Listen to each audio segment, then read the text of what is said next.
You're making a big mistake by throwing the banana peel in the garbage can. Did you know that if you take the peel of 3 bananas and then add 3 whole eggs, as I'm doing, then transfer everything to the blender? Here we'll add 2 cups of sugar,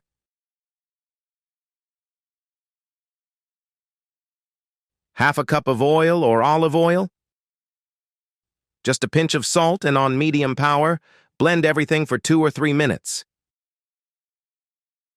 I'm sure that once you've discovered this way of doing it, you'll thank me 100,000 times. Stay until the end so you don't miss any details. Now transfer everything to a container of your choice. If you've already made a recipe like this, I'd love to know how you prepare it at home with the help of a sieve. Let's pass 2 cups of wheat flour here. I was just a little girl. When my grandmother taught me this banana peel recipe, I remember how she looked me in the eye and said, "Child, what is garbage to others can be a treasure to us." That's how she saw things, always finding a way to turn the little into a lot on days when there wasn't enough meat, vegetables, or even rice. She would take the leftover banana peels and make a meal with so much love that it was like a feast. And even on the most difficult days around that simple table, we never lacked faith, hope, and most importantly, unity. Then we mixed until we had a homogeneous mass. As you can see, that's the point. Now let's add the 3 chopped bananas here to the mixture and the baking powder.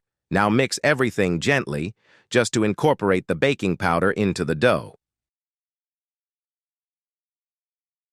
So tell me in the comments, is there a recipe that reminds you of special moments with your family?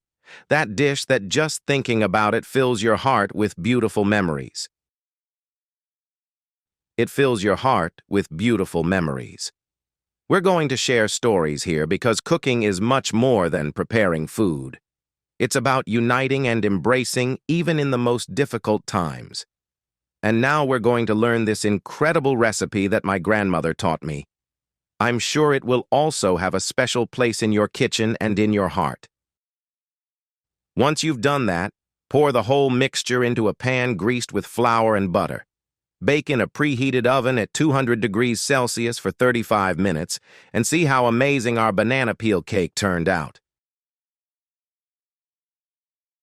I bet you've never made it this way. As well as being super easy, it's a great option for breakfast. So take a moment and comment down here what rating you'd give this recipe out of 10. Prepare it at home and come back and tell me how it turned out. I hope you enjoyed it. A big hug and see you in the next video.